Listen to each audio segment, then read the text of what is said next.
and the statement issued by our presidency here, Egypt is always ready to rapproche with the Arab countries and to have good relations. And of course, it's in our interest not to have more enmities and enemies everywhere. But this depends completely on Qatar and how will go and its actions.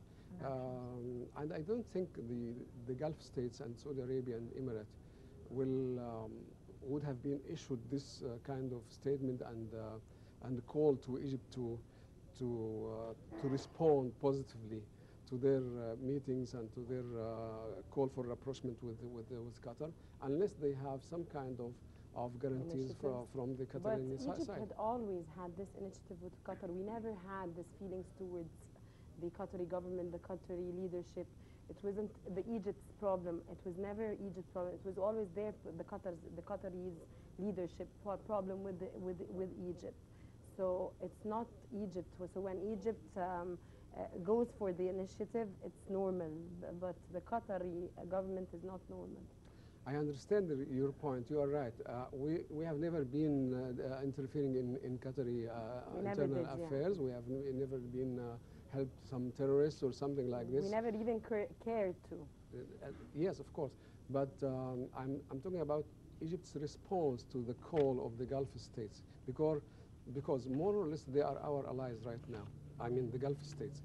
And the Qatar was doing bad to Egypt in a way, helping the Muslim Brotherhood or terrorist acts or providing weapons to groups in Libya or something like this. So Egypt responds to the Gulf call to rapproche with Qatar. It's normal. It's normal. That's what I was. It's up to them. It's up to the Qatarian to change their stance and their actions, and hopefully. And I think, as I told you, I think Saudi Arabia and I hope Saudi Arabia and the Gulf states have taken some kind of guarantees that they are sure that Qatar will go on the right track. Yep. I hope so.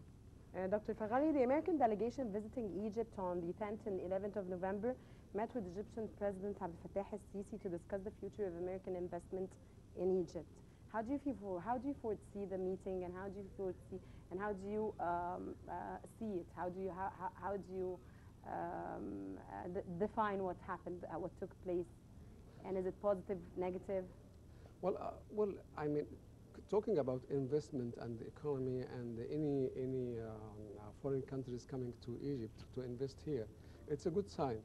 But it's up to the Americans to be serious, to be honest with us, and we have our laws and we have our economic restrictions or facilities, whatever it is. So they have to prove to be credible and to be responsive to our needs. If they, for example, connect their political views and situation, I think the political position of the United States right now regarding towards Egypt is a little bit improving. It's much better, yes, of course. It's improving. They have to, because we proved to be serious and positive and responsible country after the election of our president, and our constitution has been done. So and after the whole area in the Middle East is on fire right now, and you can take the kind of Cold War between Russia and the United States. So the United States is and was before in need to cooperate with Egypt as a big country in the region. We are a big regional power. Whatever happened to Egypt? Well, Dr. Faghali, again, one of the other events that happened during this week was Egypt is trying to expand the buffer zone between the town of Rafah and the Gaza Strip from 500 kilometers, 500 meters to 1 kilometer. Yeah. Basically as a counterinsurgency sort of efforts by the authorities to do this. how difficult is this step, and what are the expected outcomes, do you think? Well, it is said that they have the army have discovered some tunnels going far beyond beyond 1 kilometer. Sure. Not only 500 Yeah, meters. of course. So I think they have discovered that 500 meters is not enough to stop the digging of the tunnels. It is not an easy to have a buffer zone of 1 kilometer, because the army has to cover this area. Yes, of course. They That's the has thing. to go around roving and So it's difficult. patrolling this area. We have to, as it is said, we have to put some barriers or wall or fences or whatever to prevent. So it's more of a It's burden. war, Dr. It's Farhan. Pardon? It's a war. Yeah, it is a war. It is a war. You are in a war with against terrorism in Sinai, of course.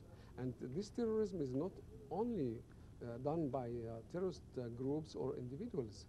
They are financed by countries, by some other international Muslim Brotherhood organization.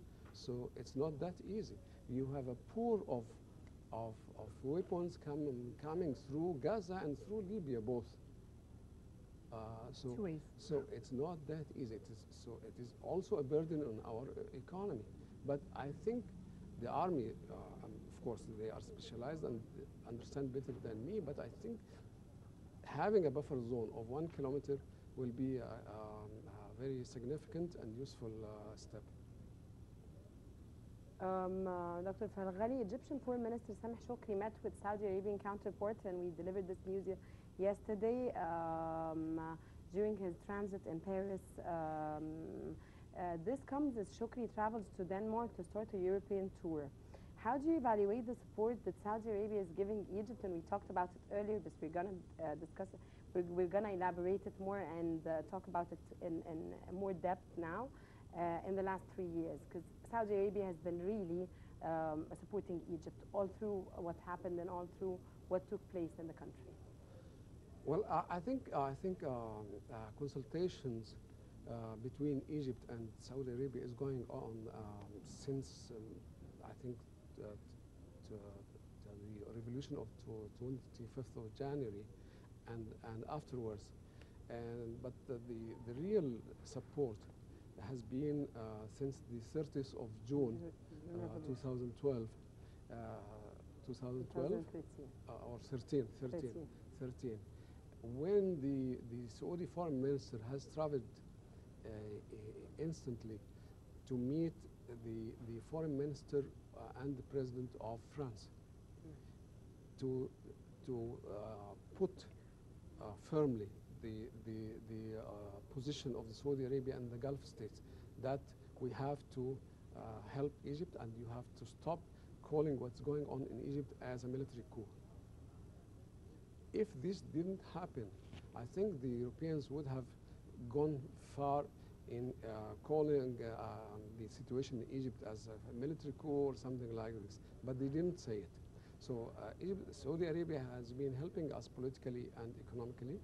The last meeting, I think it was about the coordination regarding this meeting regarding Qatar. It was an exchange of views regarding what will be doing, what we have to do with Qatar. Of course, there are a lot of matters between the two countries to negotiate about or to consult about, but Qatar was the main factor in this meeting. Well, Dr. Farghali Abdel Halim Taha, we'd like to thank you very much for joining us today. The former Assistant to the Minister of Foreign Affairs. Thank you so much for joining us. Thanks. It was a pleasure for giving us It was a pleasure, complete Dr. Farghali, to have overview. you, and it was lovely to listen to your point of view, and thank you so much. Thank you And very much. do stay with us. Do not go anywhere. We're just going to go on a very short break and be right back.